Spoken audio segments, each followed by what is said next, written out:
I'm going to be designing a character for animation. We're going to reuse this character to create full-on animation sequence. Yeah, as much as it's really cool to come up with nice designs and just make things look good, we need to know who this character is, what's their background, so that we know what we're building off of and we're not just making a character randomly. Maybe I'll ask the chat too. You guys can throw out some ideas and like the stuff to add.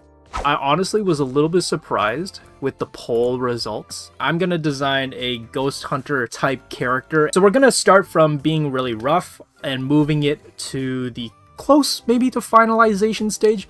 And again, I do want to remind everyone, as with all kind of things when it comes to art, everything's always up in the air. You guys will get a first glimpse as to how the character will change throughout the weeks and everything. Poor old fisherman though, no one gave too much love to the fisherman guy.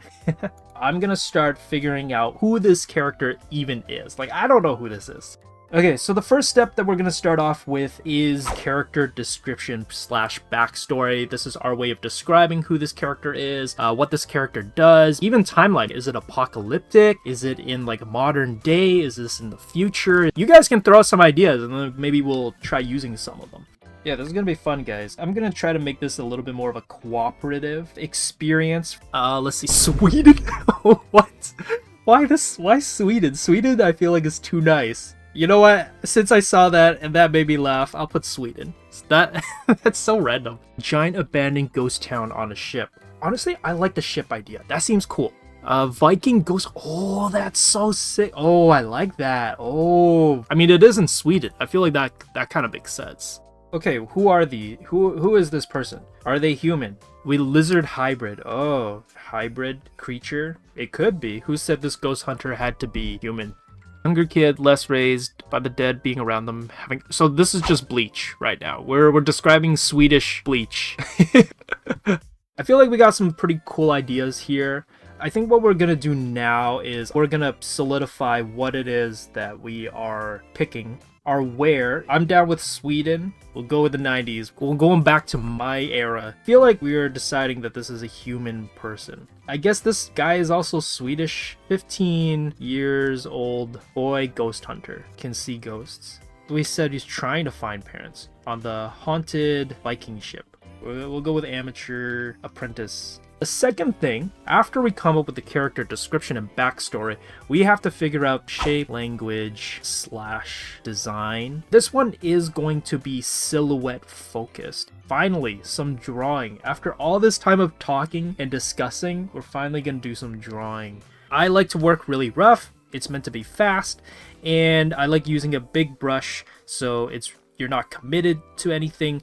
And what we're going to do is that within this small box, we are going to be drawing a bunch of silhouette characters inside of here. Before we go into any details, like the details in the face and the poses and everything, we want to figure out the overall dimensions and the scaling of the character. You want to test out everything.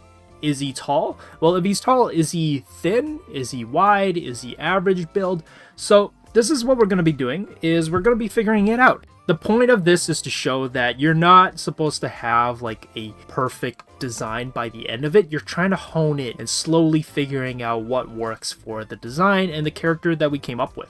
We're going to do a prisoner lineup, basically meaning we're not turning him in any specific angles. He's not in any kind of pose so that it's easy to tell. This one feels like this is a combination of everything, of all the previous ones we did, and I feel like this is the one.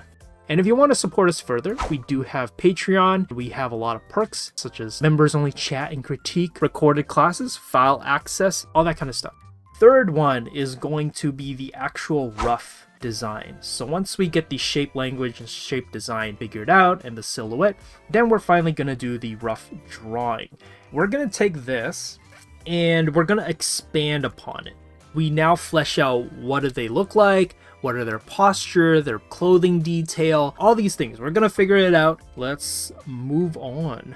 I think right now our shapes is triangle and then square at the bottom. We've basically designed a Christmas tree. He is a Christmas tree character. And then like thin boxy.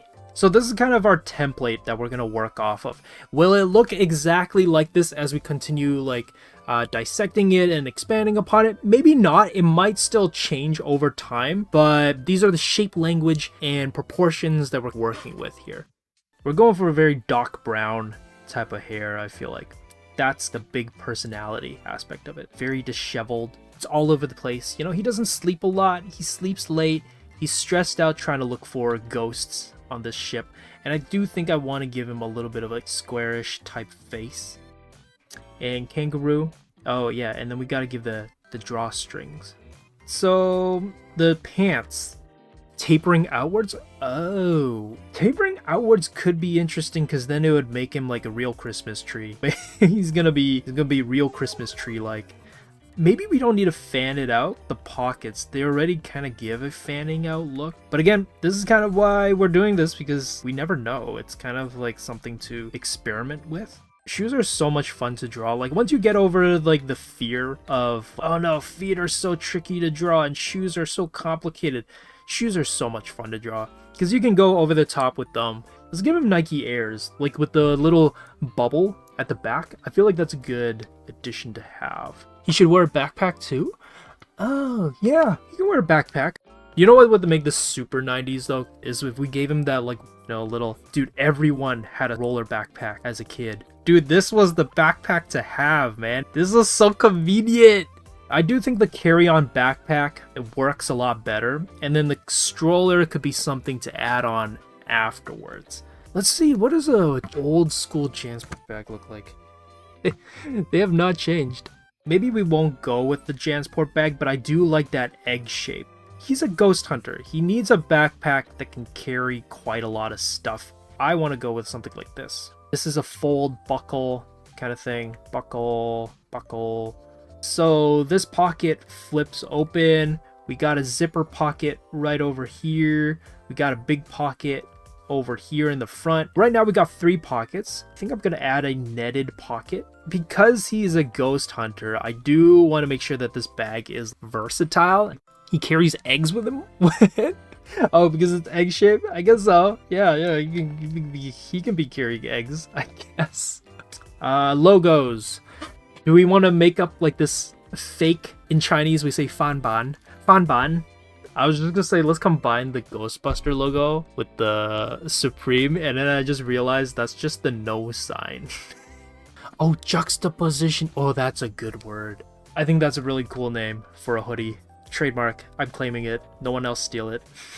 4th step is going to be focus design. We're going to focus in on one of the designs that we really like and just like hone in into that one. And I do think we've basically come down to a conclusion of where this should go. I did want a square face. I'm thinking kind of something like Timothée Chalamet. I just realized as well that I got to animate this. So we can't go too crazy with the hair. It's so awesome to see kind of like the journey, the progress that we made from like writing down all these descriptions and this backstory to figuring out what the personality is and the shape design and silhouette, and then finally honing it in that we have this. It's still rough for sure, but it's like, you know, it's coming together. I think it's like really representative of like why it's so important to really figure things out first in terms of like your design or your character and the backstory and all these like kind of building steps, I guess, in order to allow for you to have a very fleshed out, well realized character. Because I don't think we would have been able to come up with this type of character if we just winged it. If I just out of the blue was like, okay, we are just gonna draw the first thing that pops into my head when it comes to what I think a ghost hunter would look like, I don't think this is necessarily the first approach. Although I do think that like after we add the backpack and like the goggles and everything, it will start fleshing it out, and you'll be able to be like, oh yeah, there is like elements of like a ghost hunter here. I feel like what's cool about this is that it's nuanced, you know? It's not over the top, in your face, like, oh here, look at this ghost hunter right here. Like it's a bit subtler, you know? So yeah. I love how we didn't even name this guy yet. Maybe we pick some like Swedish names. William is good though. William feels like it works. Is Bjorn a Swedish name? Oh, Nils. I feel like Nils could be works. I'm gonna put that down. Name. Okay, so what are some last names? Okay, Bjork apparently is a last name. We could go with Bjork. I'll put Bjork as like a possibility. Oh, right, Hansen. Hansen was good. This is the progress that I would take in coming up with a character that's curated for whether it be for even comic books or video games or animation, because this is the more in-depth way of approaching characters design. Join a virtual class to start learning from our professional artists. Get creative assignments, individual guidance, and real-time feedback on your artwork. Start today and level up your practice. If you learned something new, please like and share with a fellow art nerd, and if you love receiving free arts education, subscribe. Here's a couple other videos you can check out next.